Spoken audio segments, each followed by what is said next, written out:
All right, good evening, everyone. It's 6:30. I'm going to bring the meeting to order. First up, I'll get just a roll call of the trustees. Cindy, Here. Heather, Here. Jason, Here. Leonard. Here. All right, we got everybody. So I got to read this electronic meeting disclosure before we get started. So this meeting is being recorded. This meeting of the Board of Trustees of the Village of Enosburgh Falls is being conducted electronically in order to ensure the safety of all attendees and to maintain compliance with Governor Scott's Executive Order H681, signed into law March 30th, 2020. Section 6, there is a temporary suspension of designated physical meeting location requirements of Vermont's open meeting law.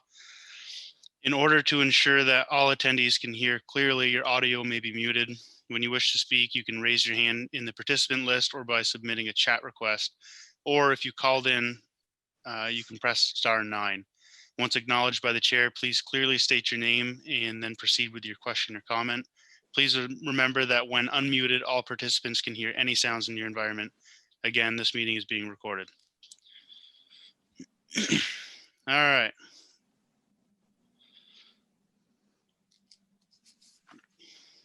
Is there any modifications or changes to the agenda tonight?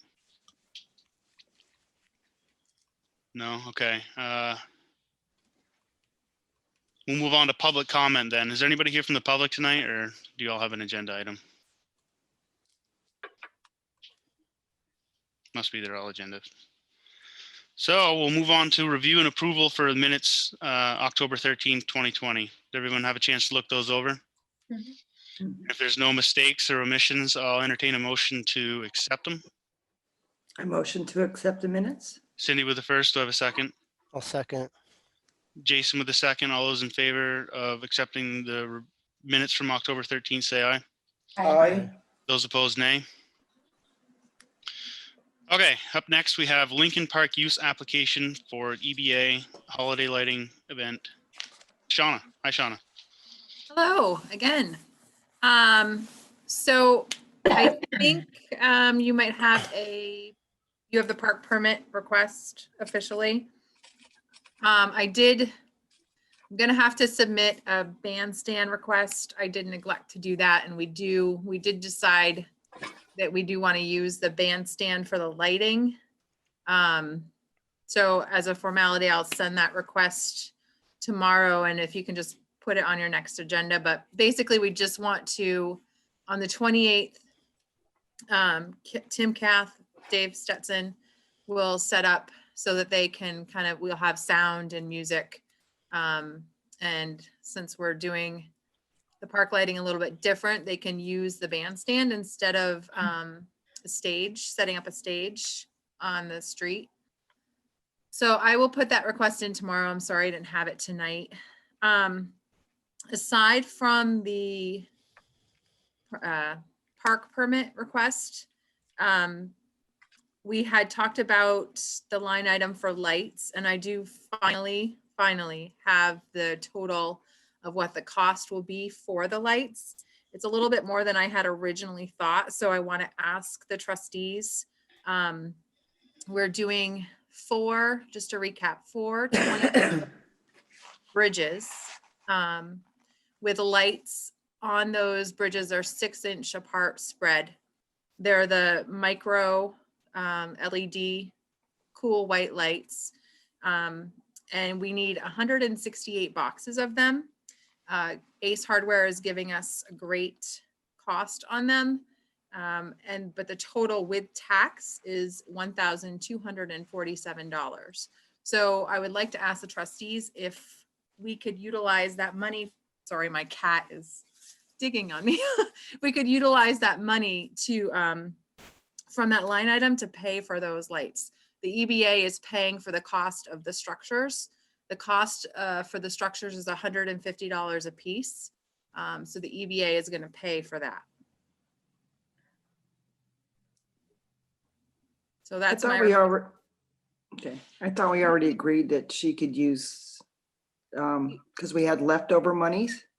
You did, but I didn't have the official final amount to give you. Okay. So I do now. Yeah, I think Shauna previously had estimated around $800, if I'm Yeah. remembering right. So, You're correct.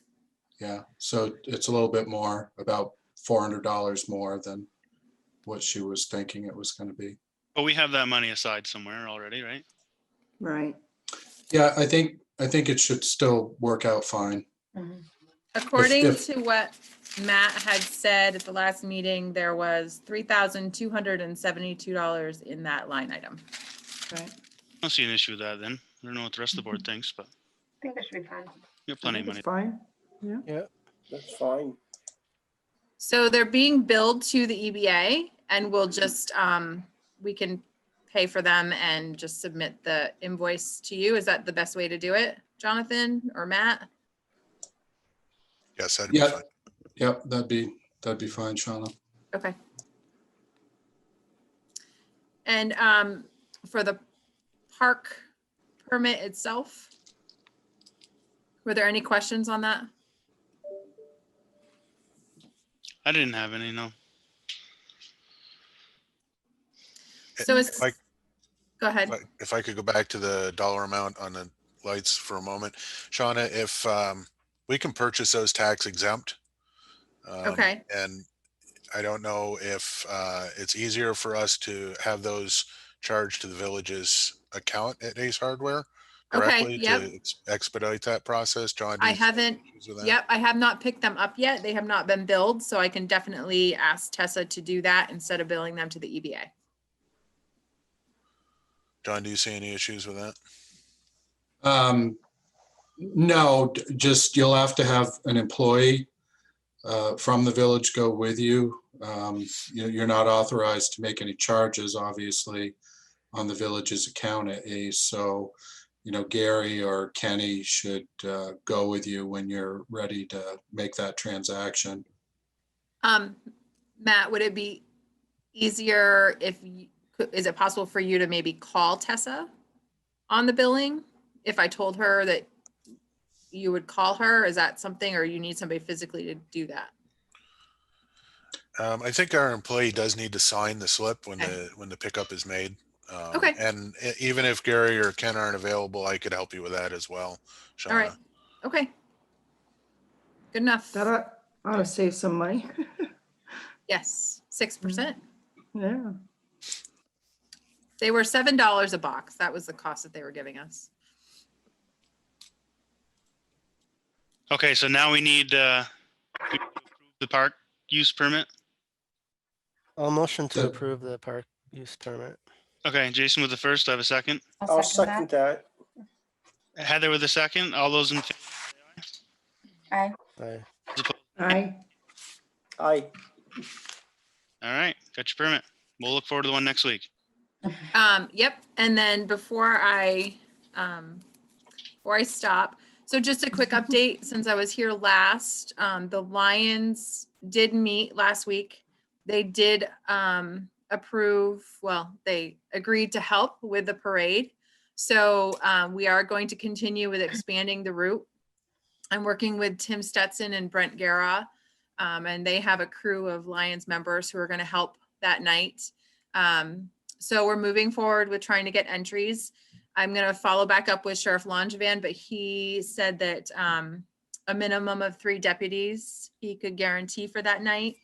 And we discussed having deputies for closures at B&N, the West Berkshire Road, and People's Trust Company.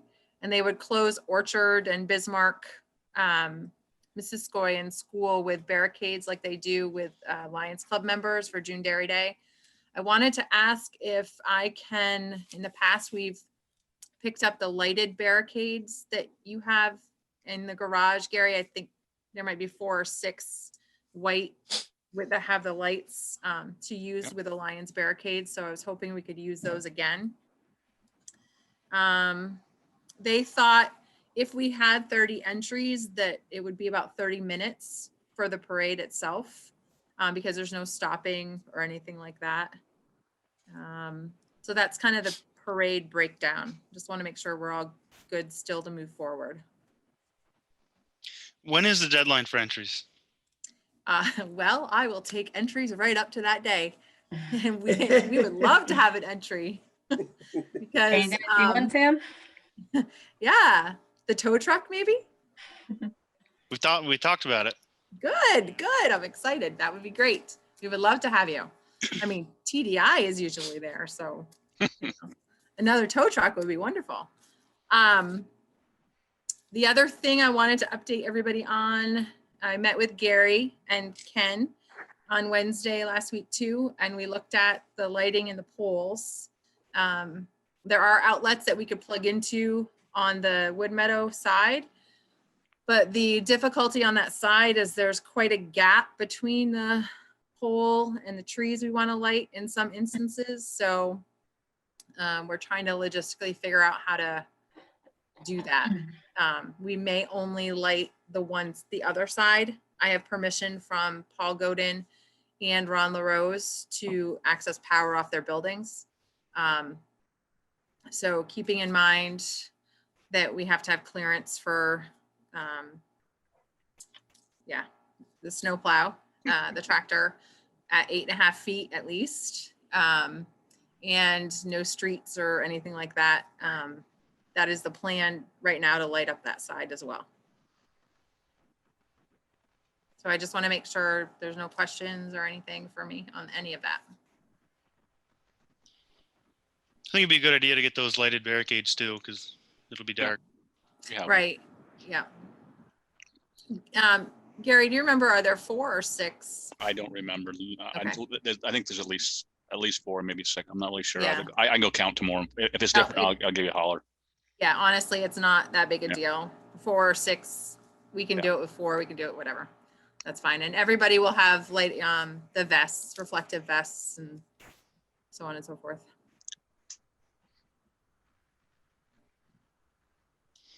We good? Sounds festive. Yeah. Yay.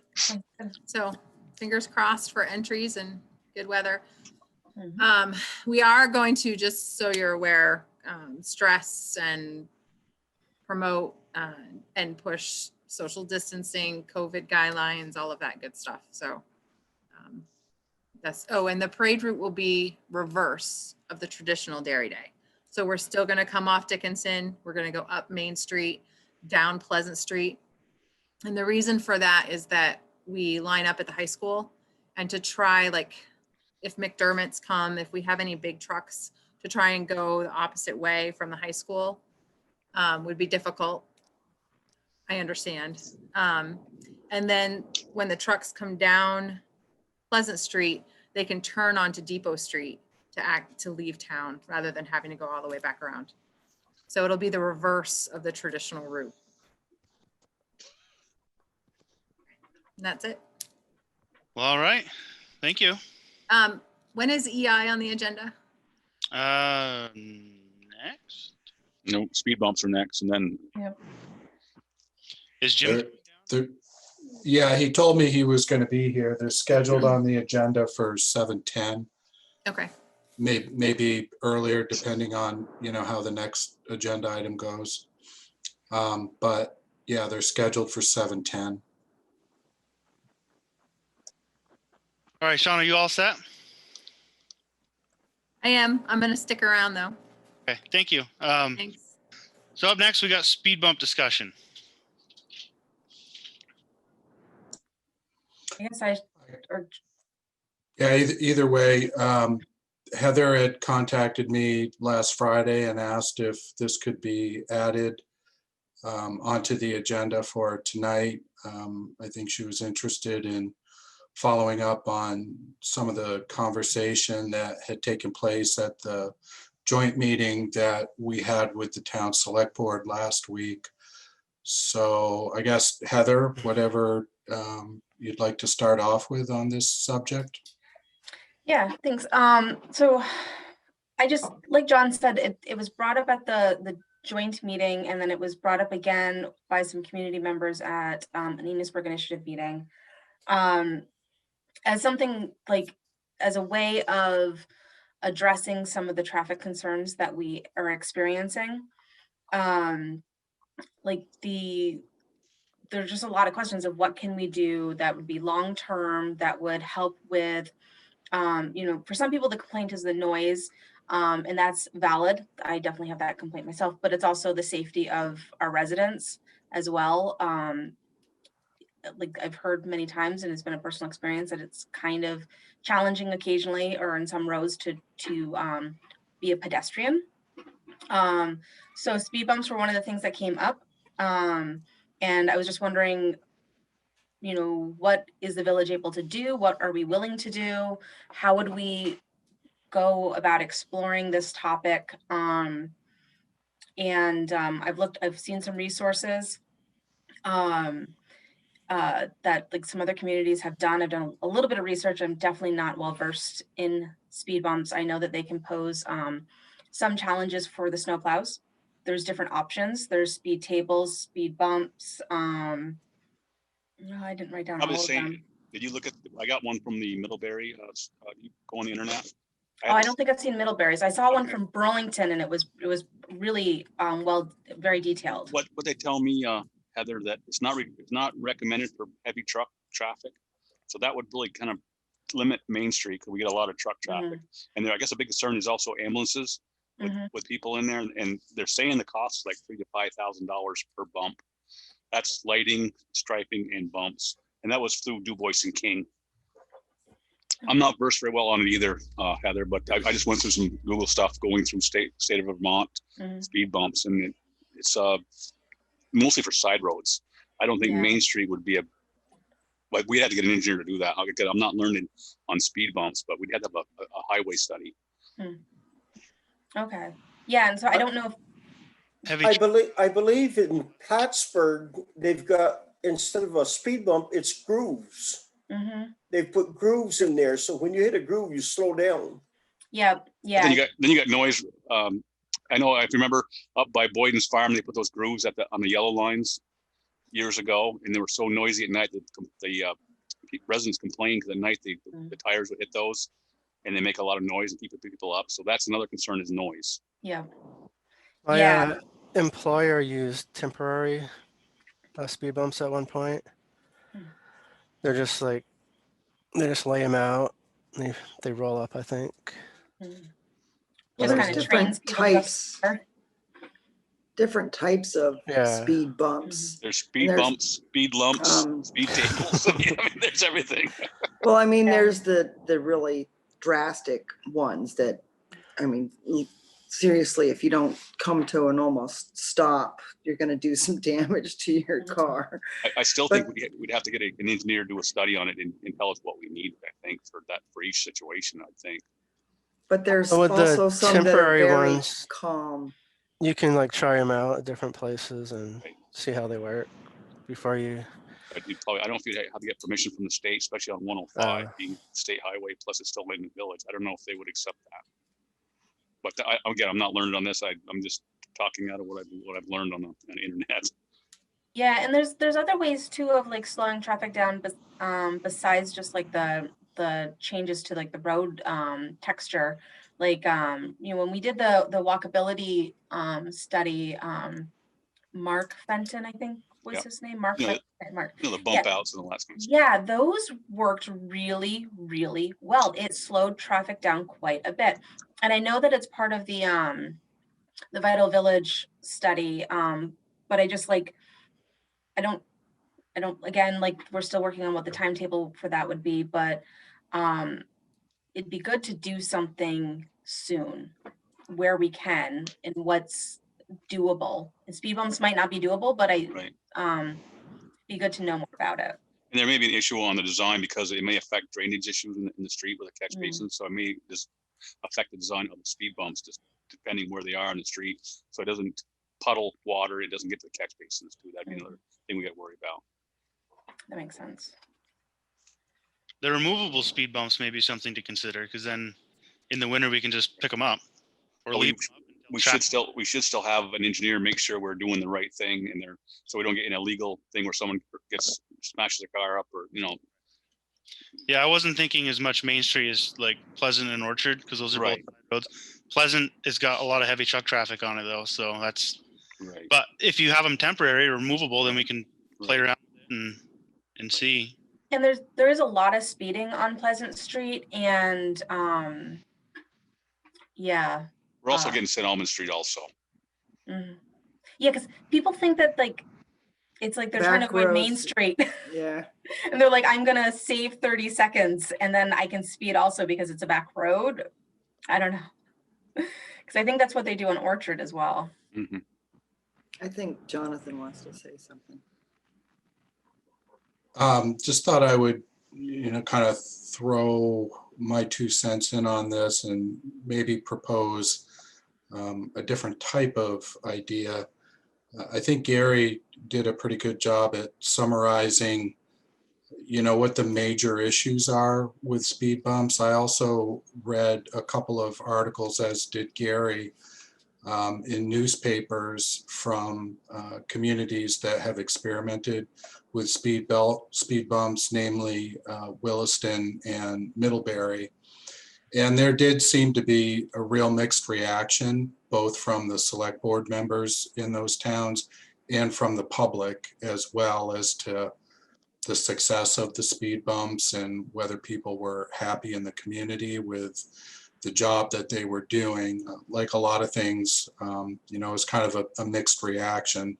Some people were happy with them, some people were not happy with them at all, in some of the newspaper articles that we looked at. But he also did a good job, I think, summarizing, what the main issues are, which were, first responders or emergency vehicles, police, fire, ambulance service. It slows all of those things down if they're, trying to rush to an emergency situation. And in particular with ambulances, if, as Gary mentioned, when they've got a patient in the back, if it's not a good idea if somebody's in a critical stage in their health and you're, making them go up and down on a bump.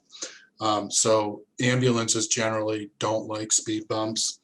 But he also mentioned drainage issues on roads, which is something to think about too. If you're going to put speed bumps in, you got to think about how that's going to change drainage on that road. And you might have to make some other adjustments to how the drainage is going to work, putting in other catch basins or something to make up the difference on that. So, those are, some of the issues to be thinking about. I don't think Gary's too far off in thinking that it might be a good idea, if you really wanted to experiment with this, to have an engineering study done.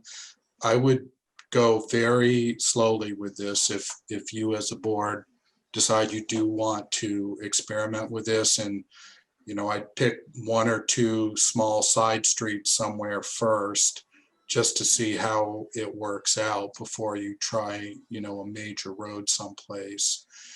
But I'd also like to throw out another type of idea. As you had mentioned, Heather, maybe speed bumps aren't the answer in this community, but there are other ways that people can have success in trying to slow down traffic or control traffic in relatively urban areas. And this idea is not my idea. This is something that Matt came to talk to me about on Friday.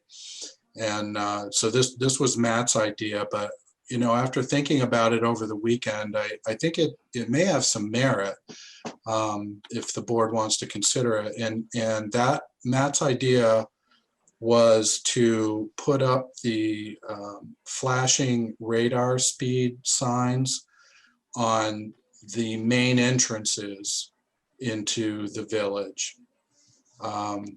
Okay, so Matt just put up some information there for you guys to look at.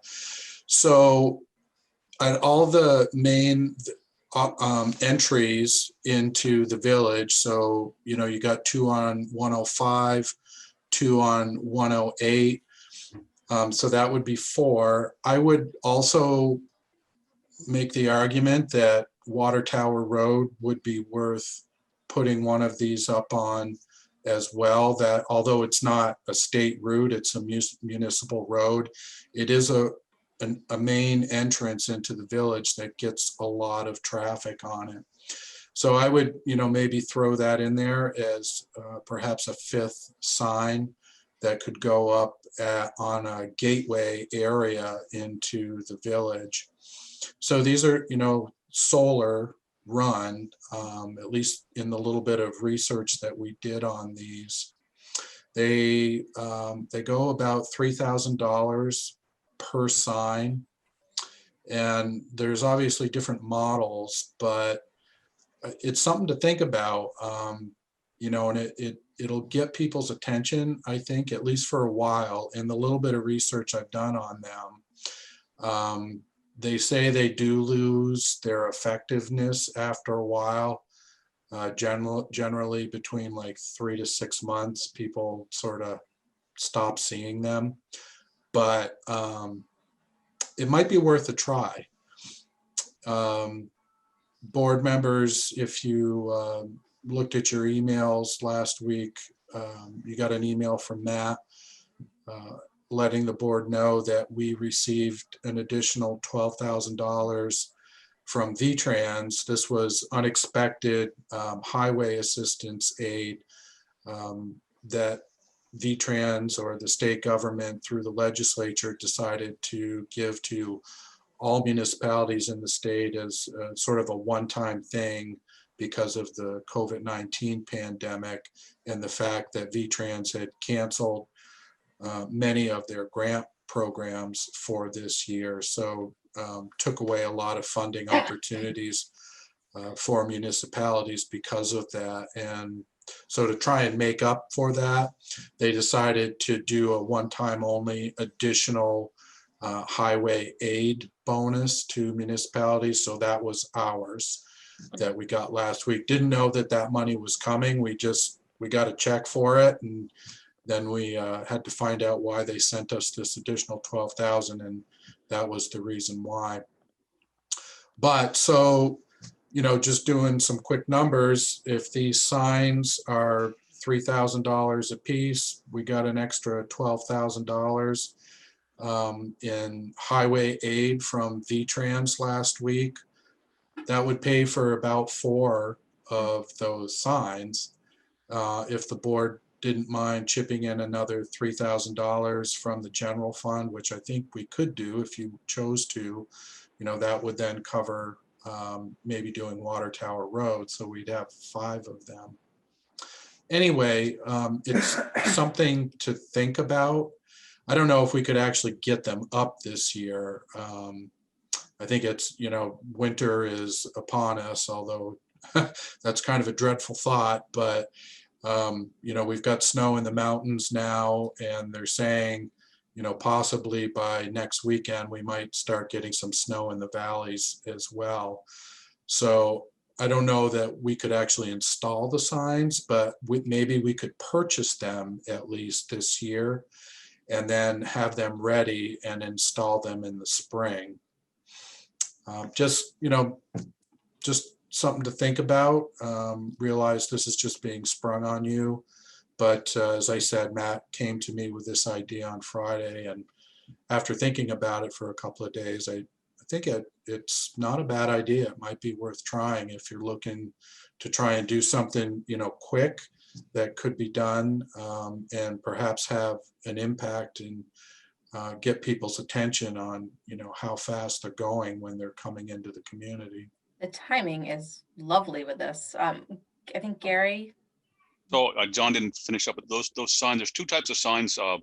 There's the ones that have the data, which is John talking about, was for $3,000. And we have to get a bigger post for it, which is about $100 for the post and anchor. And they have the same one, but doesn't have data. So if you wanted to mix it up and have some with data and some without data, the ones that don't record data are around $2,400. And ones that do have data are around $3,000. Do they hang on the existing post? The ones that have the data, Sam, need a bigger post, but they're only on about $50 for the post and another $75 for the anchor. But the other ones, you don't need to replace the post? No, the ones that have no data, you just use the same post. How easy is installation? Like, would we be able to move this around as they lose effectiveness on different? Yeah, I mean, it's basically you drive a 2-foot anchor with our driver. You slide the post down and you put a bolt in it, and then you pull it out. We can, like a regular traffic sign. Same square post as the traffic sign, Sam.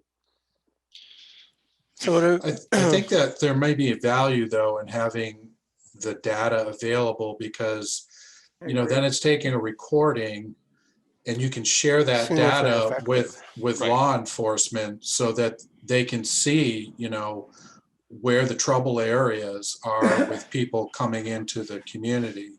So it's not just, you know, anecdotal stories from, you know, somebody from Water Tower Road or West Enosburgh Road or wherever. There's actually data that you can show to law enforcement and say, look, we had, you know, last Wednesday, we had 50 cars come into this village going 40 miles an hour in a 25 mile per hour zone. That's a problem. I don't know. No, I agree with You know, that. the other way is an option too, but I kind of think it might be good to get one that had data on it. So is it best at the entrances or like at the problem areas in town? Well, I was thinking, and Matt had, when he had suggested this, was to do it at the gateways into the village. So, you know, there's 2 for 108, 2 for 105. And then I was suggesting as a 5th, Water Tower Road, just because I know Water Tower Road, although it's a municipal road and not a state route, does get a lot of traffic.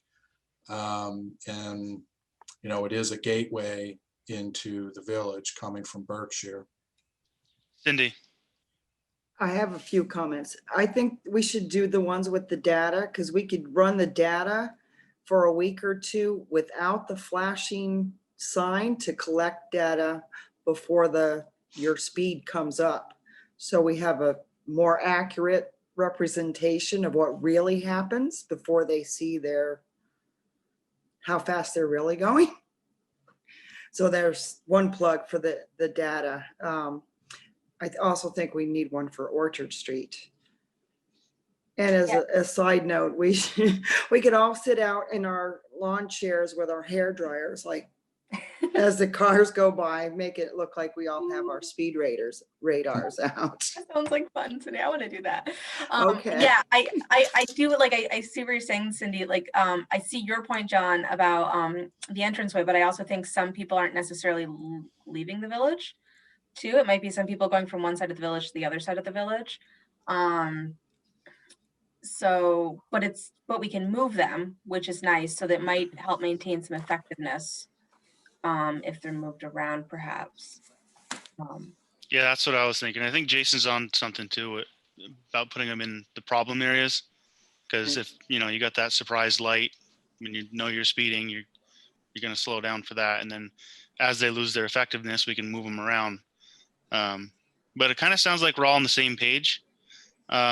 What I was thinking is maybe we can just buy 4 and we can talk about where we're going to put them when they come in. Jim?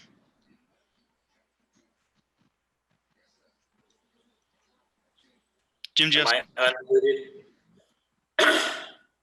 Can you hear me? Oh, yeah. Yeah. So I've listened to most of this, and I think it's terrific that you're talking about. I think the fact I think that things are situational, and I think that you've probably done it verbally tonight, but to actually write down the streets and what the kinds of problems are, because different streets might have different solutions or could have different solutions. At a speed bump, I understand both sides of the argument about the speed bump. I understand that. However, at certain streets, it might make sense because they're dead end streets or low traffic streets, and you know, they're not going to be a problem. I'm not recommending that. I'm saying that must be the case. I think that each street, I think the traffic is different in those areas, so that needs to be looked at. And I had a joke to start this out with, and I'm upset that I lost it. So the other thing I was thinking of was I just looked up the word. They're called stinger strips. Those things you drag across the road and the cars puncture their tires. So I was thinking if every neighborhood had a neighborhood. You mean road They had a spikes? stinger Road strip. spikes? Road They spikes? could go out intermittently and pull it across the road, and see what happens. I still think. So that's, just a little bit more, punitive, but I think effective. And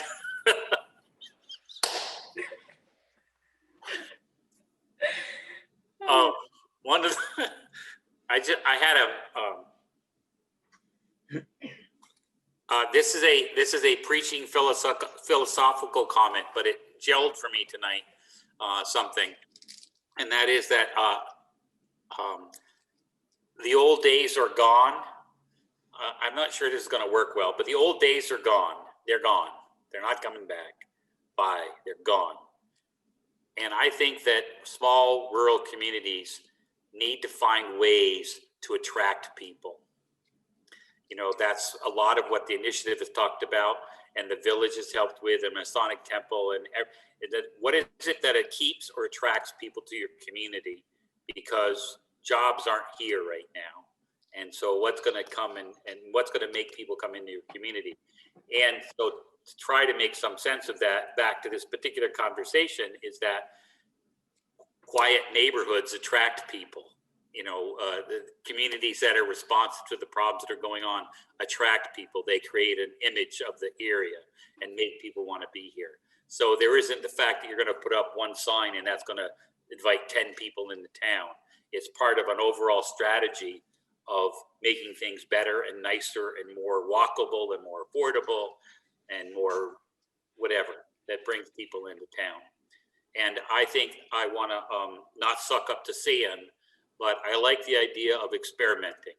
I always have, and I do. And that is buy a few of those signs and give them a whirl and see what you learn from them. Because you can always buy more, or you could try a speed bump over here. It doesn't work. It doesn't mean it won't work over there.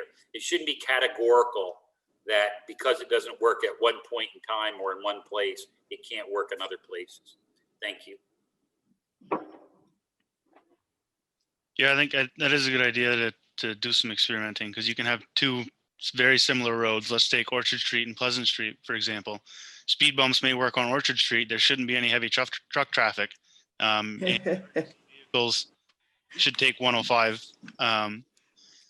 So a speed bump may work there, whereas Pleasant Street, a speed bump may not, because there's a lot of heavy truck traffic going in and out of the cheese plant. So, but I think if we do spend that VTrans money on just get 4 signs, and if Water Tower Road becomes an issue at some point, stick one of those signs out there for a while, 6 months for the summer and whatnot. And if traffic slows, and that's great, we can just keep moving them around or buying more or something. Gary? I don't know if you know Underhill. If you drove from Clark's all the way out through that way, and it's 25 miles an hour, and no one dares to go more than 25 miles an hour because Underhill has very heavy enforcement. I think if we get the Franklin County sheriffs to do more enforcement on Water Tower and Orchard Street, after a while, when people get enough tickets, they will start to slow down. The problem is we don't have enough enforcement to slow these people down between, 5:30 and 8 o'clock in the morning, and 3:30 to, I don't know how long it is, Cindy, but it's probably 5, 6 o'clock at night. They come through there at 50 miles an hour. They could make a buku tickets out there in a month, but we got to get them out there to do that. And I think we can change the people's habits if we can get them to enforce it, so they're getting tickets and they're gonna say, whoa, I got to slow down because I can't afford another 2 points on my license. So Heather? yeah, so it's been touched upon by a lot of us in here. It's not a single, there's no one solution. Right. Like Jim was saying, one road for another road, and Gary, you make another really good point about the enforcement, which it sounds like there will be more enforcement. I also like Jim said, like an inviting atmosphere too. A major increase in police presence could be very threatening. It's, on the one hand, it's very helpful because I think it will remind people to stop speeding, and it's a safety hazard, and it is definitely a concern. And we have the ordinances, there are the laws, and we really don't want terrible accidents. I think it was Ellen who brought it up about like the quiet your ride, and then Tim Smith responded to it.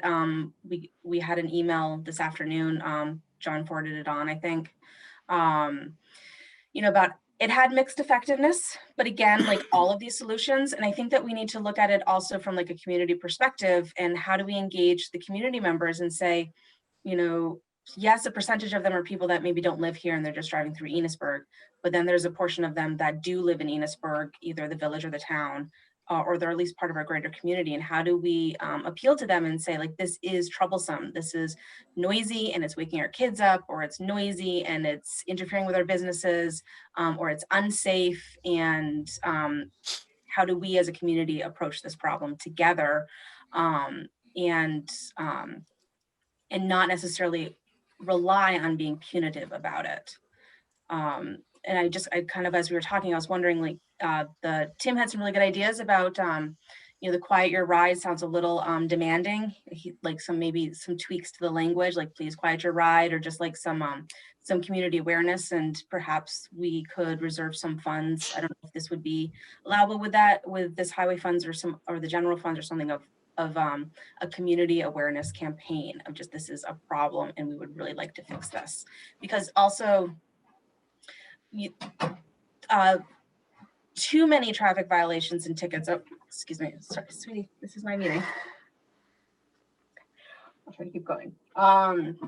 Could also be really challenging for community members too that are struggling. And if there's a way that we can solve the problem that also may help support the community, that's not going to get them to lose their license.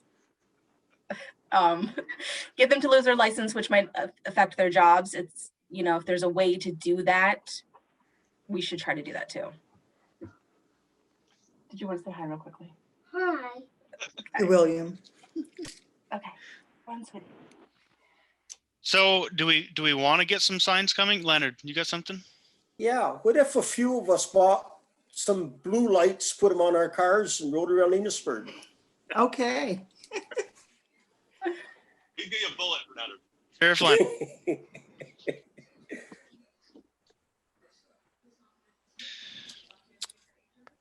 No comment? I'm all for it. Jim? I think that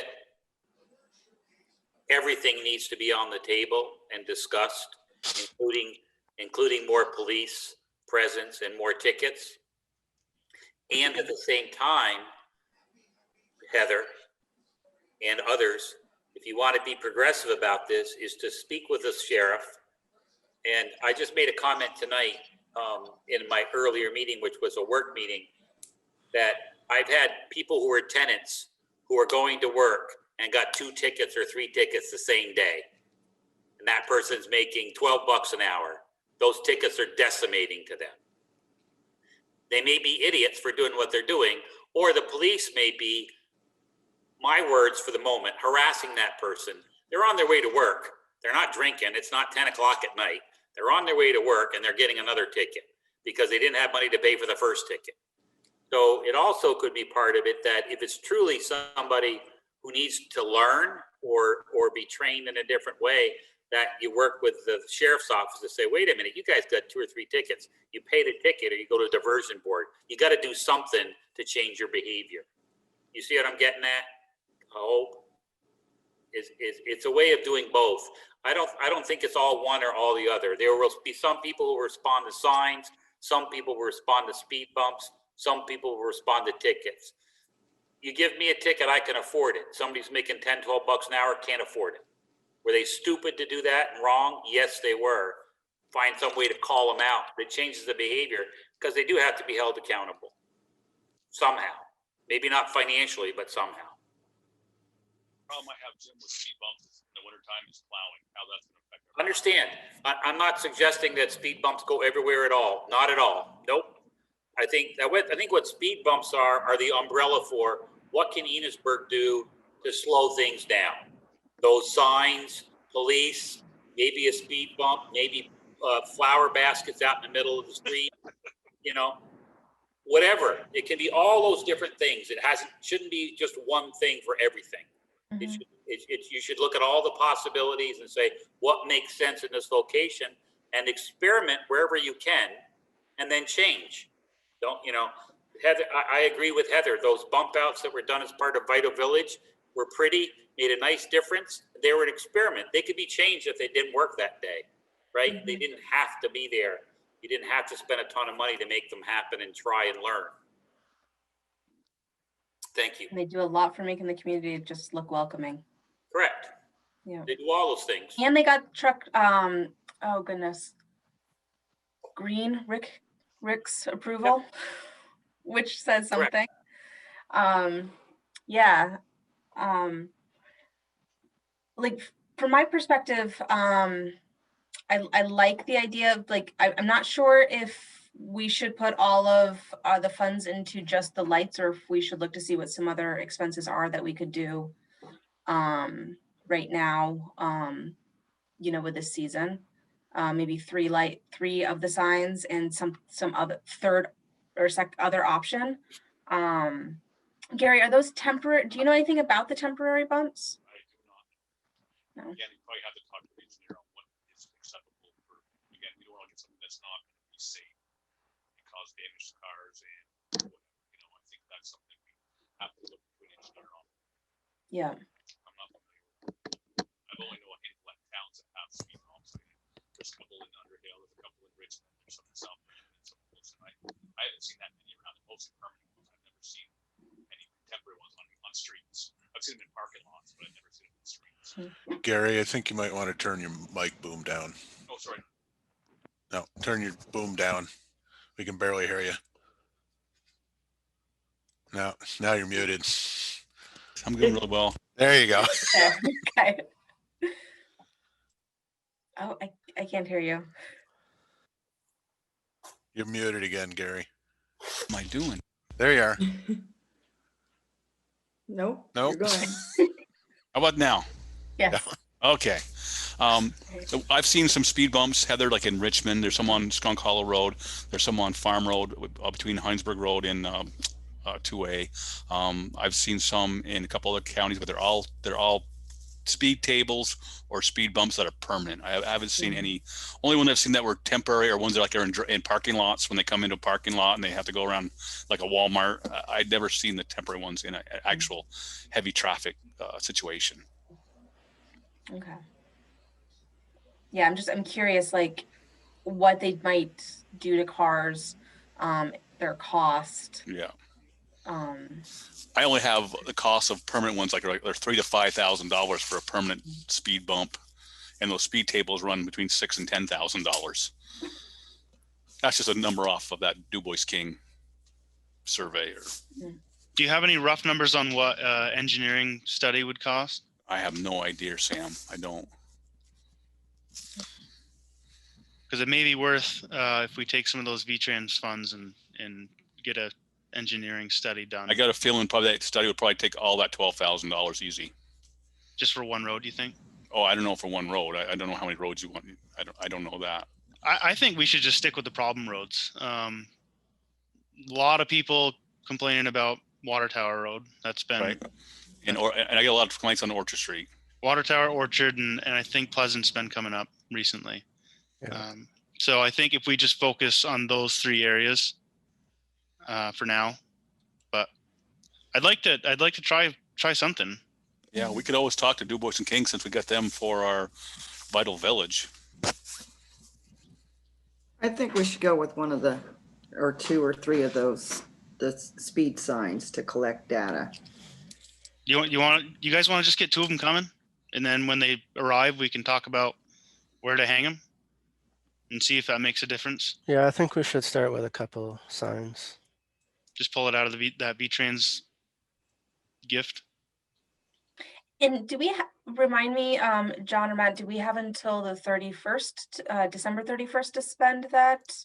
No, this doesn't have a time limit on This it. one doesn't? Sorry, John, she asked you the question. but- No, that's fine. No, Cindy's right. This is a gift. It's not a grant. So if you don't spend the money this year, it will just be carried over into next year's general fund. Okay. So there's not really a, there's not a deadline on it. And, if you would rather use this money to do an engineering study on a couple of roads, my guess would be that Gary is correct. You're probably going to take all of that 12,000 and then some to do even a couple of roads, looking at how speed bumps and, drainage systems and things like that will be impacted on those roads. So if you're going to go, if you're looking at this money to go towards an engineering study, you might as well take the whole thing. If you want to do, and again, I don't know that we're really going to be able to get even, the flashing signs up this year. I was thinking more next spring. We could make the purchase this year, but then put them up in the spring, because we're kind of past the construction season right now. As I said, we're getting some pretty inclement weather now, and that's only going to get worse in the coming weeks. This is a time of year where you're hopefully you're done with all of your construction projects, and or if you have some left, you're just wrapping them up right now. Nobody wants to be getting into a construction project this time of year. Isn't it just putting the pole in the ground though? Is that It is. hard? Yeah, I don't know. I guess, Gary, if you think you feel safe with that. I mean, we can then- put it in, but by the time we do it, it's gonna be snow on the ground, and we're gonna probably not have many speeders on because it's gonna be bad roads. So we really won't have much speeders this winter. It'll be mostly, when the roads are bare. I don't think we'll have much speeders when we have snow on the road. I mean, we can put them up, but I don't think they're gonna be effective this winter because we're not gonna get people that are speeding on icy roads or snow-covered roads. But It's true. This is kind of a cyclical thing, and I've been here for quite a while now, so I've seen this. But in the spring, it picks up when the weather starts getting good again, and people just start losing their minds and doing whatever they feel like, and just generally behaving poorly. And then as the weather gets colder, it kind of ramps down. I've noticed already it's starting to ramp down. I'm not hearing the level of noise and, people out there grinding their gearbox and stuff driving down Orchard Street the way that I did even a month ago. It's already starting to ramp down. And by the time you get into winter, most of that is gone. You do still get some traffic noise. Mostly what I hear in the wintertime is all the plow trucks. You hear plow trucks out, all hours of the night and day, but there's nothing you're going to be able to do about that. They're just noisy. But you don't get, we used to call them crotch rockets, when I was young. Kids on, their souped up motorcycles peeling out all over the place, or, driving their Honda Civic Rs at, getting into the 10 decibels on their odometers. And I mean, it's just, that's when people start behaving badly behind the wheel, is when the weather's good and they've got some leeway to get away with it. When you're driving in ice and snow, you're just being kind of foolhardy to drive at those really high speeds. So anyway, you understand what I'm saying. So I guess I'm sort of agreeing with Gary. I don't know how effective they'll be immediately, even if we were able to get them up, because we're going into the cold weather. I bet But Orchard still sees a lot of speeding. Yeah. But you're the board, it's your call to make, and we will try to make happen whatever you as a board decide you want to have happen. Do you have any idea what the delivery lead time for those signs would look like? 14 days. 14 days. Okay, so it's not a huge rush then, because if there was a major problem that arose on some street, then it would take 2 weeks. the only issue we might have, if it's get late and you got frost on the ground, it might be hard to drive the post in the frost. I don't know. If it was up to me, I would just get a couple of them coming and then try them out. I'm with you. A couple, you mean like literally a couple too? Yeah, two. Yeah, two. Start with two. Yeah, and we can move them around from spot to spot if we need. Sounds good. That sounds good to me. You guys want to get 2 of them coming? Yeah, Yes. Or sometime down the road, we can discuss putting them up? Where, So if you're talking about moving them, that's the ones that don't have data. well, I think the data would be important. No, excuse me, you can move those, John. They're in a post. They're in a post. Oh, okay, they're but then you almost- got to pull the post out, You gotta pull the post out and move it. Yes. and then you've got to, They're small. They're a 2-foot anchor. We drive in, we slide the post in and we bolt it. It's basically a jackhammer with a driver. yeah, I'm sorry, I'm sort of spaced it. I had a message just flash up on my screen saying I was going to get disconnected. So I'm looking at this thing, trying to figure out what I should do with it. But yeah, okay, I think I resolved it. So if you pull the post out then, but then you got a hole in the ground. So you got to go fill that in. Yeah, it's only like a 2.5 by 2.5 inch square hole, John. Okay, so not a big deal. so we could leave it and then we can just keep rotating the signs. We could do that. Yeah, the poles are $100 a piece, whatever. Yeah, and the anchors are around 50, 25 to, I think 25 or $30 for the anchors. But either way, it's not a big deal to pull them up and move them around. Right. Same as a traffic sign. It's a square post.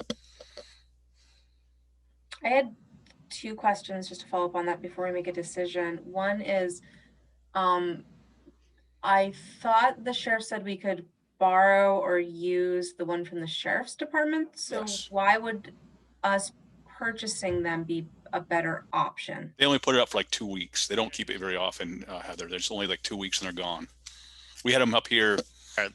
Was it 2 years ago, John? We had them up here we had one on Water Tower, and they put it on 105, right?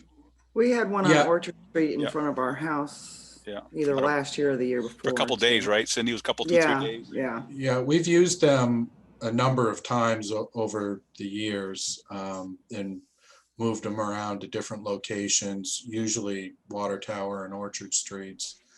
But yeah, the sheriff doesn't let you keep those forever. He'll let you keep them, for a couple of weeks, maybe a month and a half, but eventually he'll take them and move them to another community that has requested to use them as well. So maybe just not long enough to be very effective. No, I'm guessing a week or 2 is tops for those guys, mostly I've seen. Okay. That just helps, like why spend money if you can borrow? Right. Always have to ask that question. My other question was about flashing pedestrian lights too, because that might slow some people down a little bit and improve the walkability. I think, Jason, did you bring it up last meeting or 2? Yeah, this is something you guys had brought up a couple of times, and remember, all those locations that you guys talked about are locations that have been discussed through the Vital Village program and that are being looked at and reviewed by the Vital Village scoping study right now. And, that scoping study is scheduled to be done the end of July of next year. And hopefully when we come out of that, we're going to actually, have a more solid plan as to how those things, all those things, there's multiple things within the scoping study, including a lot of traffic calming issues, but the flashing beacons for the crosswalks are also included at that, in that study as well. And, once winter gets here, we're going to start having some more public discussions about the Vital Village scoping study. Right now, it's been sort of the management team that's been working with Doughboy and King on sort of rolling this out and how we're going to do community outreach and stuff, because we're not going to be able to do it through traditional methods because we can't have physical meetings. But we've been talking about a lot of different ways to do that. We can meet electronically, we can send out surveys, things like that.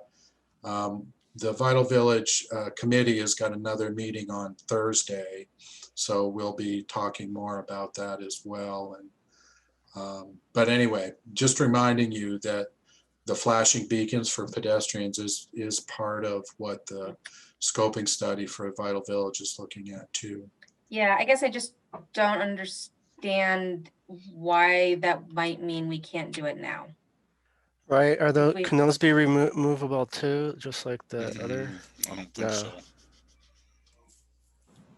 Like if we put them in and then they decide to do something different to move them somewhere else? Well, I guess a couple of answers to that. One is we don't have any money to do it. We could maybe do it next year, and we're going to be getting into the 2021 budgeting process. Your staff is working on that right now. Well, I didn't know if they're cheap enough for this extra money that we just. Right, if it- these funds could be used for it. Yeah. Yeah, you know, generally the state wants to see some engineering work done on those. Our VTrans is kind of wishy-washy about these flashing beacons. They are starting to go up more in communities now, but they're really not used very much in the state of Vermont, at least. I don't know about other states and other parts of the country, but you don't see these much in Vermont. And I know there was a period where VTrans was actually strongly discouraging the use of these beacons. They didn't feel like they were safe and maybe adding some false security to people. I'm not saying I agree with VTrans' position on that, but that was what they were telling municipalities not too long ago. But they do seem to have backed off from that position in the last year and a half or so. But in any case, they do seem to, want to see some kind of engineering around the beacons. And I know they have them in St. Albans, and when you see a flash and it makes you look, make sure there's nobody there.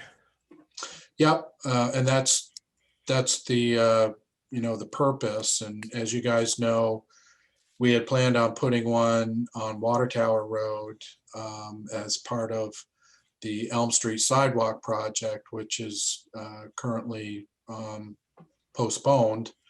But we were going to experiment with putting a flashing beacon crosswalk at Water Tower Road with that project. But we talked about putting them in some other places. But again, a lot of ideas. It seems like every meeting now we've got like a dozen ideas that are thrown out to the staff and said, well, we want to see you do this. And, again, we'll do the best we can. But we do need to, we need to know what your real priorities are. And that's why we go over a priority list every spring to determine, what projects you really want done every year. That's the whole purpose of that. We go through a very extensive budgeting process every year, and that budgeting process determines, what are the projects you're going to do through the course of the next 12 months.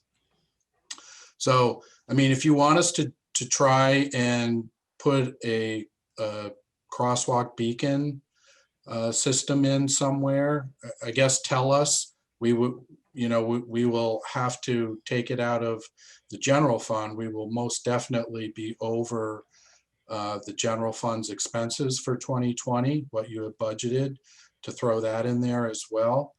But if you guys are okay with that, you're the board, you tell us what you want and what your priorities are right now, and we will do the best we can to work around them. Hey, John, that beacon we had up on Water Tower, didn't the state deny us that? They didn't want any blinking beacons. They didn't let us allow to put any blinking beacons on those crosswalks. Yeah, they did. They went back and forth. At first they said yes, then they said no. But then my understanding was they had backed off that position and were going to allow it again. But then we put the project on hold last December. And so we haven't really talked about it or brought it back to the state in 10 months now, so. Cindy, I saw your hand was up. There is a inexpensive way to try this. They have pedestrian pylons. They're 3 feet tall. You put them right in the middle of the road where the yellow line would go in the crosswalk. I mean, there's also the ones that say stop for pedestrian. It's the state law. The only issue I see with that, Cindy, is, right there on Main Street by where the all the businesses are, with the parking in front of the new block, there isn't much room for tractor trailers, because a lot of times you have to stop because there's not much room. If we put a pylon in the middle of the street, there might have problem with traffic. Like, right there by by the corner of Bismarck and Main, because traffic Right, sticks out. but it So, doesn't take up any more space than the stripe yellow line. down the. but you'll the notice some yellow big line. trucks. Some big trucks have to go over the yellow line to get around the parked cars. Okay. I'm just saying But- that one section of Main Street is pretty narrow. Where So- the new block is. By the Okay. But they're $125. Yeah. So Shauna? Didn't the school, or weren't there some of those that they used to put out on the crosswalk by the school? Did the school own those, or were Sandwich they the signs. villages? There weren't the villages. I think they were No. the schools that got them from Rise Vermont or something. This was, I think, this might have been Heather before. They were like almost exactly like what Cindy Oh, was showing. maybe, but I remember the school talking about them. They were like maybe 5 years ago or something like that. Yeah, it was a while ago. I know the Village Yeah. Stowe. The Village of Stowe uses that type of thing in their crosswalks. Right down the Village of Stowe, they have those pylons that says pedestrian crossings. Yeah. That, I didn't even think about those, Cindy. Those might be another tool for us to have. they're inexpensive. Yeah. All right. We should move on. What do we want to do about the traffic speed signs, the lighted signs? Do we want to get a couple of them? Yes. Yeah. Yeah, Leonard, what do you think? Yes, Sam, would you be willing to ask for a motion on that? That is an extra budgetary item from additional revenue, so it's probably a good idea to memorialize that. Yeah, sure. I'll hear a motion to purchase 2 data collecting lighted speed signs and 2 poles. A motion. Make a motion. Heather with the first, do I have a I second? second. Cindy with the second. All those in favor say aye. Aye. Opposed, nay. All right, and that's going to be coming out of the that VTrans gift. John? One other thing, in addition to that, even for the 2, I believe you're going to be over $5,000, which is the limit the municipal manager has to approve expenses, which means you'd be looking at following the village's procurement policy, which requires either going out to bid, a public bid, or getting 3 quotes from a contractor. If you want this done quickly, which is what I'm hearing from the board, you want this done as soon as possible, we won't be able to go through either of those processes. So if the board is in agreement about that, then you should also make a motion to suspend the village's procurement policy and allow the Public Works Department to, work independently with a contractor to get the best price that they can. Yeah, I thought we were, I'm sorry, just purchasing items, which would be $6,000. We're not hiring a contractor Well, to it's- do anything. It's a vendor. Right. I mean, it's a vendor. Yeah, it's an expense though. Oh. Your procurement means you're buying Buying. something. I'll make a motion to waive the policy. okay. Second. All right, so Jason made a motion to waive the procurement policy. And Cindy made a second. All those in favor of waiving the procurement policy for those lighted signs, say aye. aye. Those opposed, nay. Yeah, either that or just put them on 2 separate purchase orders. Right? Well, I guess that'd be another way to do it. Yeah. So, okay, all right. So are we good on speed bump discussion for tonight? Yep. Anybody? Yes. Yeah. See you guys later. I'm leaving. All right, Gary. Gary. Thanks, Good Gary. night. Yeah, good night. So Jim Cameron is with us tonight, and he's with the Enosburgh Initiative Report, or he's going to be giving an Enosburgh Initiative Report. Evening, Jim. Good evening. You folks ate into my time by about 29 minutes. So the way that I look at this, I've got you till about 8:10. So I wanted to tell you my life story. I wanted to start when my parents were thinking, just a minute. Is alcohol allowed in Zoom meetings? I'd like to know the answer to that. I won't. I actually have a list. Here we go. Thank you, Sam. Hi, everybody. How y'all doing? Good. I have just a sort of a personal aside and a quick answer from Heather, from others. Are schools in Enosburgh still running 2 days on, 2 days off with students that cycle in Enosburgh? They're up to 4 days now. 4 days on and 1 day off, if you And will. that depends on their age. Right. So it's a little complicated, but sorry. Okay, there we go. It's a little complicated, but currently, as of next week, K5 have the opportunity of being in the school 4 days a week. Wednesdays are still the remote only days with the hub option at the schools. The middle high schools are 2 days a week as of now. Are the very quick answer for me, please, and for you folks as well. What's the attendance rate for the younger kids and for the high school kids? I haven't heard that attendance is down. Thank you. That was just Very positive things about students being in school right now. part of that was a personal curiosity or community curiosity. Also, part of it was about the traffic issue and noise.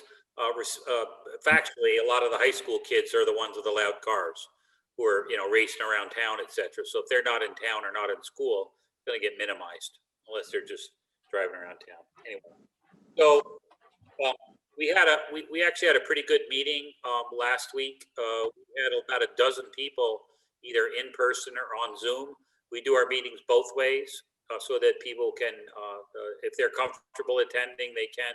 And if not, they can get in on a Zoom. And it generally works quite fine. Just to let you know that. We've been using the Quincy Lounge, and we may go to the Opera House if things get large. So we had a good meeting, we had a good conversation, and then here's the things that came up. We followed up on what we knew about Tractor Supply.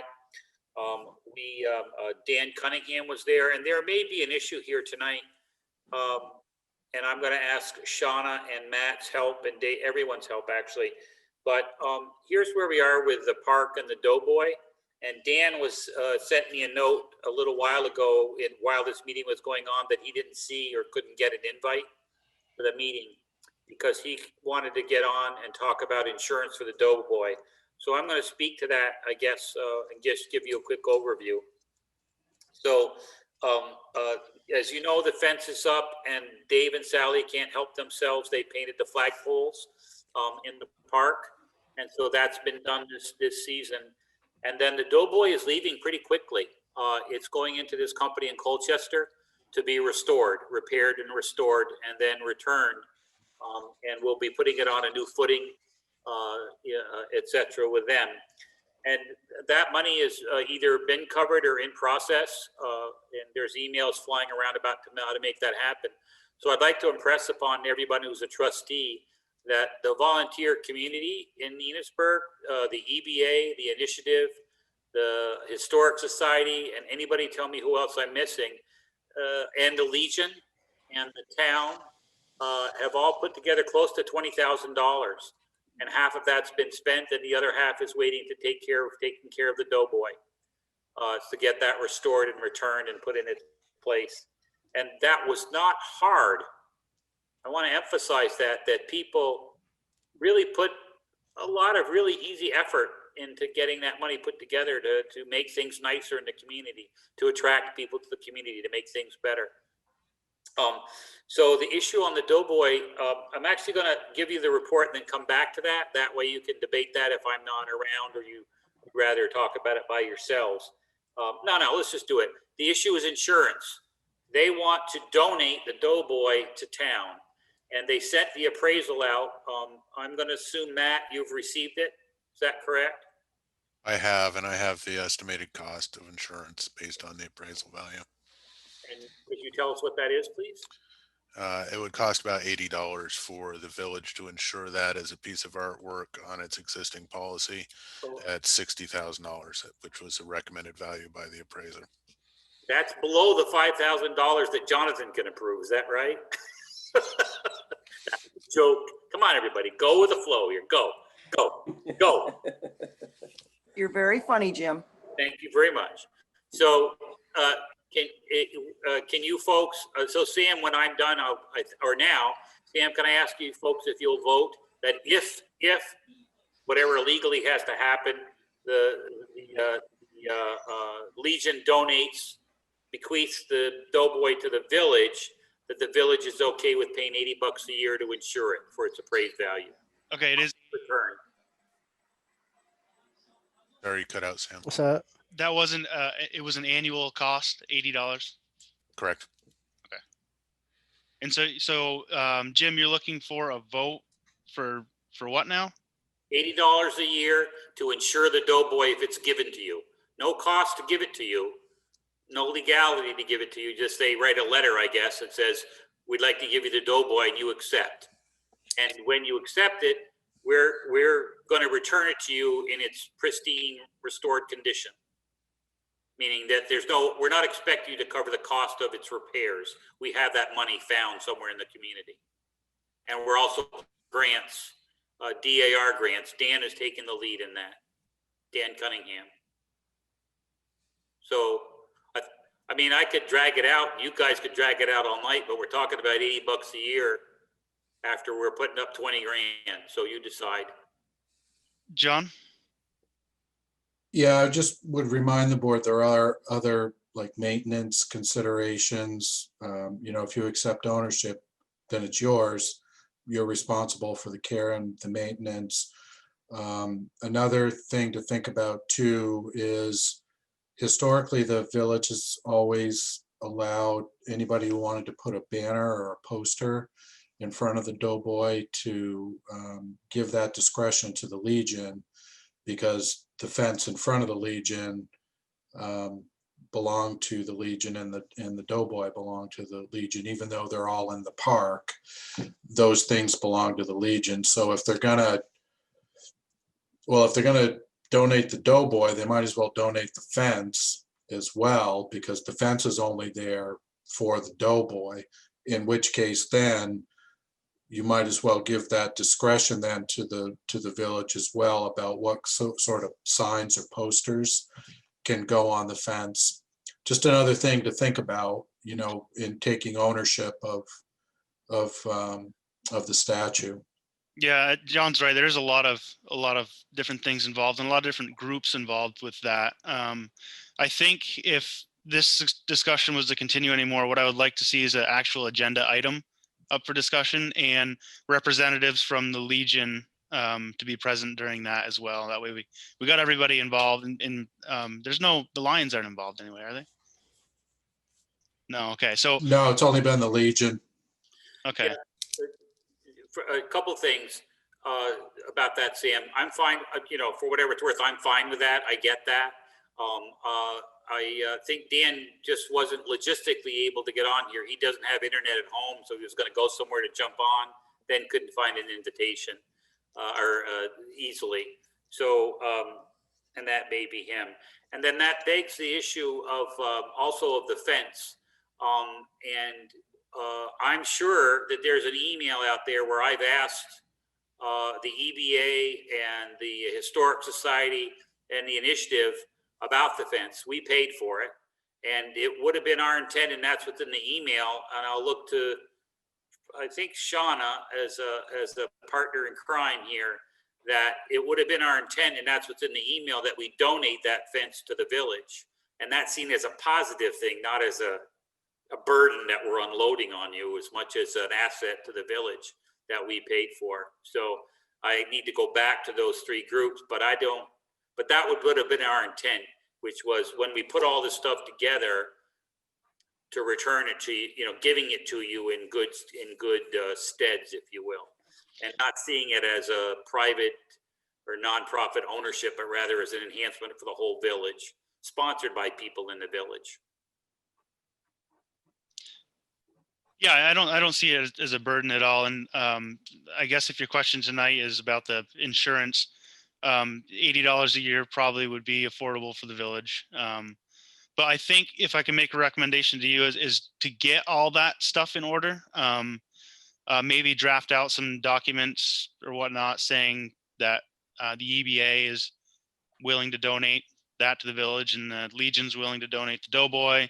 And once we get everything's all pristine and clean, and we can talk about that then and sit down and have a proper agenda item with the representatives from each group. Yep, no problem. I won't make a promise to have it for your next meeting, but I'll certainly make it for a month from now, have that together. You're right. A month from now meeting or whatever, we can have that ready. Whenever the Doughboys returned.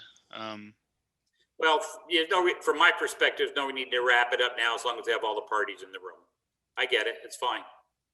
So, I mean, just put it behind, I guess get the issues and put it behind us and then we'll go on from there, Okay. Yep. That's my thought. And knowing that it's $80 a year, enough said. Thank you. So when I have that all together, I'll submit it to John and to Matt and ask to get on the agenda. Okay. Sounds good. Yep. No problem. So, next topic is just an update to let you know that the, Masonic Temple painting season is over for this year, and that Sally and Dave Trihorn, I think that they have an IV of Red Bull or something going. I'm not really sure what's going on for them, but they have painted both the south and the east side of that property and managed all of the grants and all of the repairs and replacements of the window that local vendor Ben Weed has been working on. So if you see plywood in a window, that's because that window is being restored. It's in a shop being restored right now. And that they've already started working on the next round of grants that will help them put together the rest of the window package, or much more of the window package, at least, of the Masonic Temple. And that, if you recall, a couple of years back now, we actually tried a welcome center routine in the bottom of the Opera House. And Dave and Sally came up with the idea of using the vestibule of the Masonic Temple in next summer, talking about that possibly being a pop-up welcome center. Dave shared that with the Masons, and they were fully supportive of that idea of trying that out as another experiment.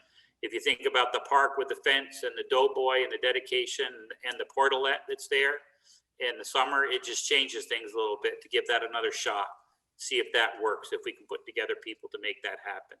So that's a real nice, easy, positive, cheap thing that can bring and keep people downtown or in the village and in the village area. Next, we did some investigatory work, investigation, whatever, into the Opera House. The town, and through some of your tax dollars, general fund, Dave approved some money for a painting project there. And it goes to X number of feet. So Dave Trihorn drove, and I was hanging on for dear life. We went up in the lift, and we went up to the very tippy top of the Opera House and took a look at what's up there. They've got some water infiltration in the higher elevations. Someone had plywooded up some areas, and that's not working. And so there's water coming into the upper parts of the tower actively. And we went around all 3 or 4 sides. I hope that you would care at some point. When you look at the Opera House and you look at those round circles up there, there's at least 3 sides with the round circles, which are sort of infilled. Makes you think there should have been a clock there or something. Local legend, I think, says there were supposed to be clocks put in there at some point. And it was something about the village manager's ability to only spend $50 at a time back then that wouldn't allow them to put the damn clocks up. And he couldn't get the damn trustees to vote for more freaking money. So, what happened. It's what happened. If you look at that circle up there, that's hundreds and hundreds of 1-inch pieces nailed together to make that circle. They're all individual pieces. Some of them are being distressed. We're going to go up, take a couple of down and bring it to a woodworking shop and have them make a knife so they can cut a long length of that. We can chop off all the pieces and restore it the way that it was actually made. So that's what we're going to start next summer. We're going to put lifts on the building and teams of carpenters and painters and go up and make those repairs to the areas above 40 feet. So that hopefully will be a good sized project for us for next spring. The paint won't stick now. That's the Opera House, the next step of the Opera House. They also, I'm not sure if you're aware of this, I'm speaking for Susie and anybody else who's more aware than I can speak up. And that is that they got a $50,000 grant, either through Preservation Trust or Historic Preservation. I think it was Preservation Trust. And so they're, most of that or much of that is going into the painting and repair and maybe some site work. They have water infiltration in the basement. And they have a drainage plan. They met with Gary, I believe. Gary's not on the screen anymore, but they met with Gary and Scott Goodhue and Peter Mazurek, who's a civil engineer. And that was all free time for them to figure out how to change the topography there so they no longer flood the basement. And I think what is the northwesterly corner is my guess, but I don't know that for a fact.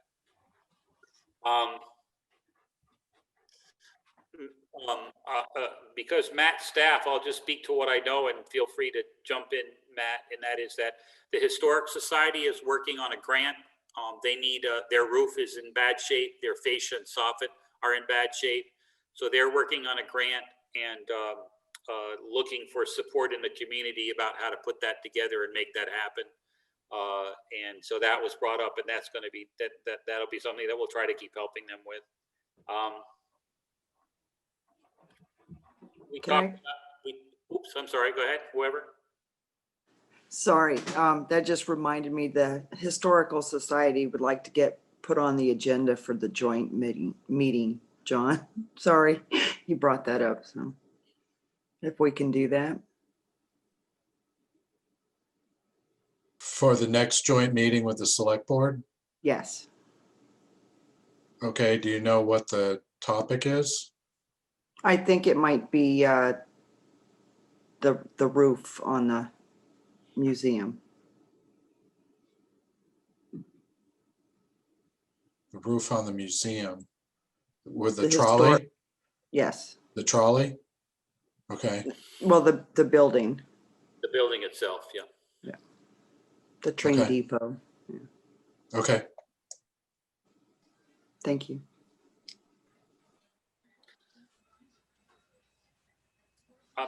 That's everything that's on my list. Okay. Well, thank you very much for coming in, Jim. Yep, thank you. What do we got next? Sqrp report.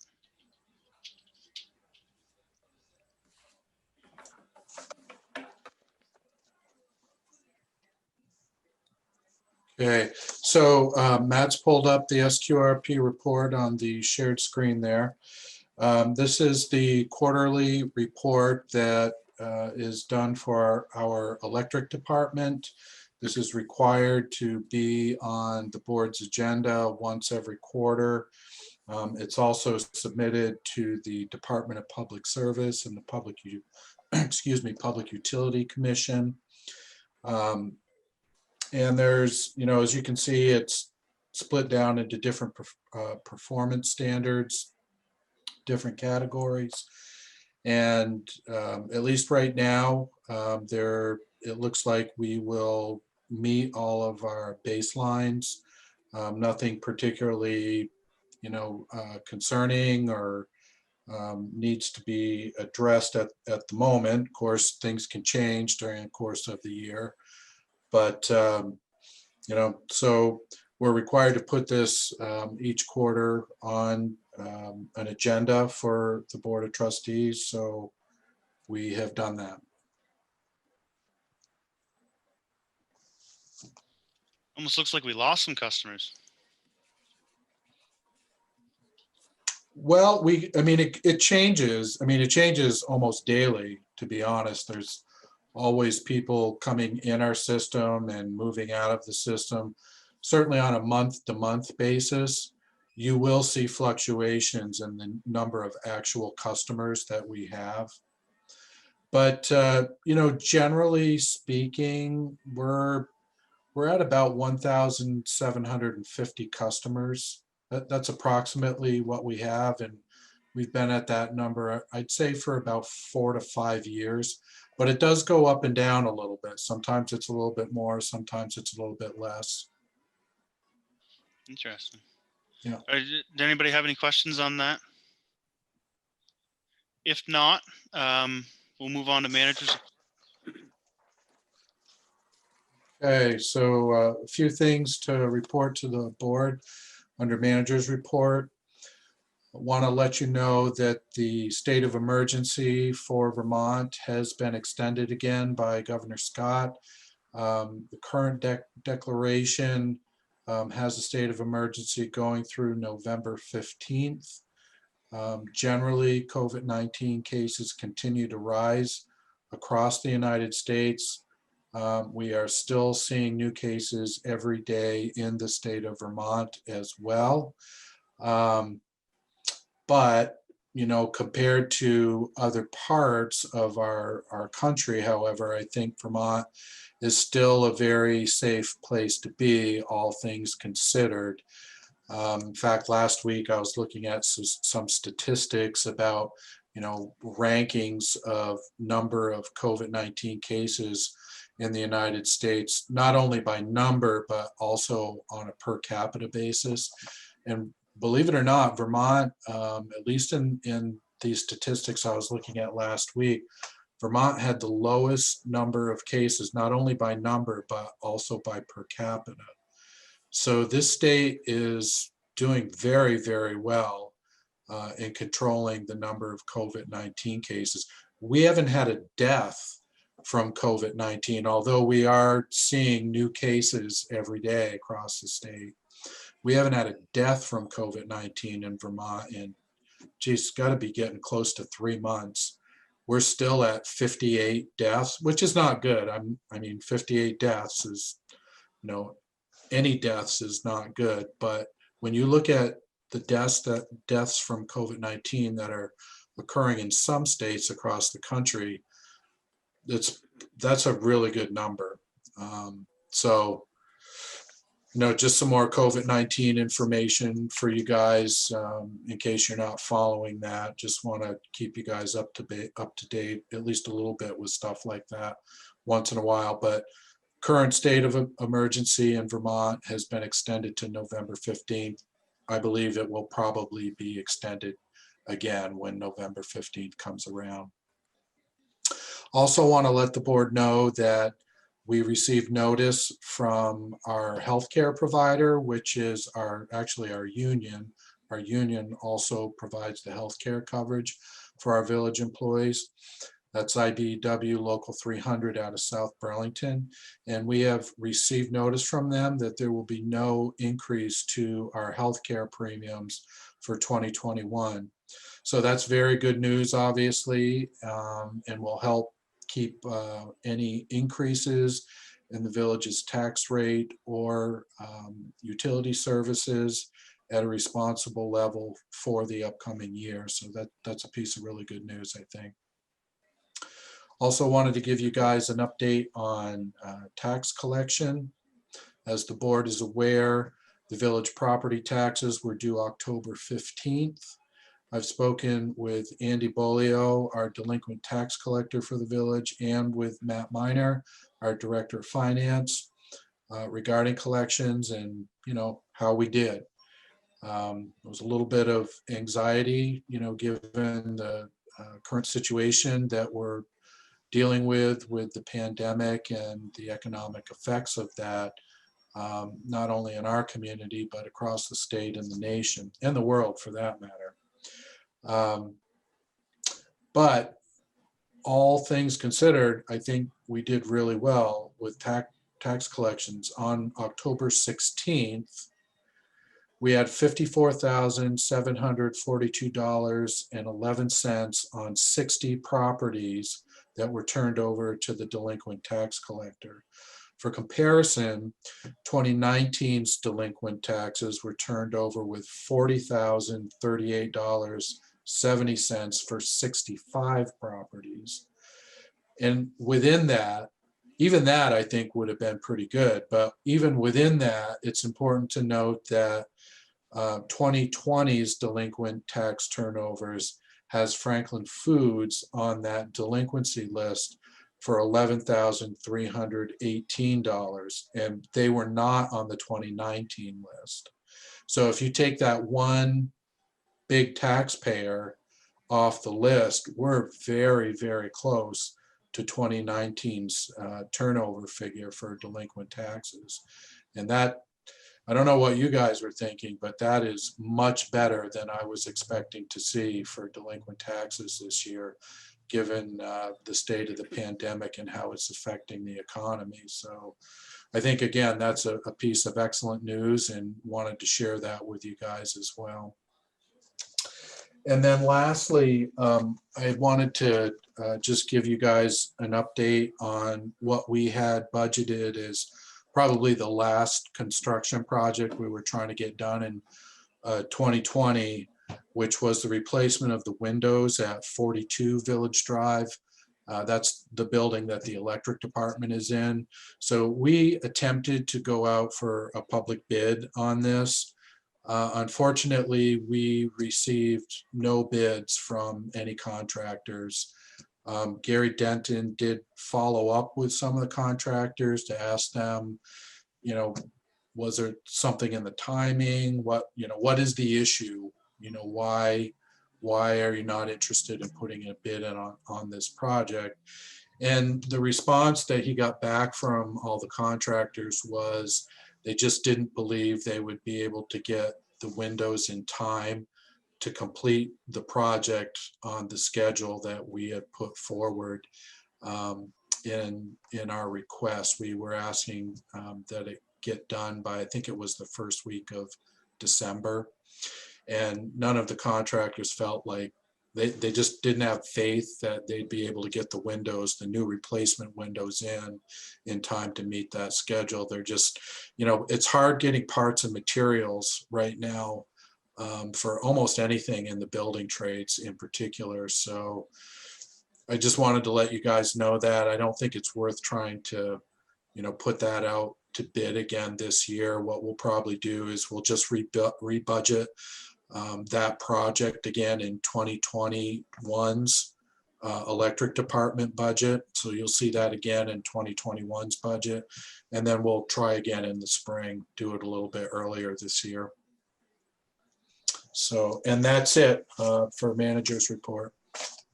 All right, thank you, John. Matt, I noticed you had your hand up. Did you have something to add about taxes? Yeah, I was just going to share that since they've been turned over approximately 15,000 or 15 properties for $16,000 have been collected. Even better news. All right. So let's move on to other business. Anybody have any other business tonight? Something really quick, just to share information for folks. FNESU just posted today. They were able to sponsor another farmers to family food distribution. They have just under 1,000 boxes. It's 31 pounds of food for families. They can have 2 boxes per car. Starts at 9 a.m. at Enosburgh Falls Middle High School on Saturday. So there's a post on the Facebook page, the FNESU Facebook page, the LEAPS Facebook page, and the IA Facebook page. Just share the word for people that you know might need it or might want to spread the word. Free food. Can't beat it. Okay, does anybody else have anything? I just have a quick question. John, do you know if the plaque on the bench got fixed yet? Yeah, so other board members may not be aware, but unfortunately, we had some vandalism already on the bench that was donated to the village. that was placed next to the kiosk on the rail trail. And somebody attempted to pry the plaque off from the bench, kind of succeeded. But they didn't, fortunately, they didn't actually get the plaque, but they did snap one of the bolts off. And then they must have, I don't know how they did it. They must have had a screwdriver or a crowbar or something, because that plaque was not only screwed on with 2 bolts, but also had epoxy on it. Epoxy is a really strong adhesive. So it was not only had the bolts, but was also glued on with a very strong adhesive to the bench. And they got the plaque off.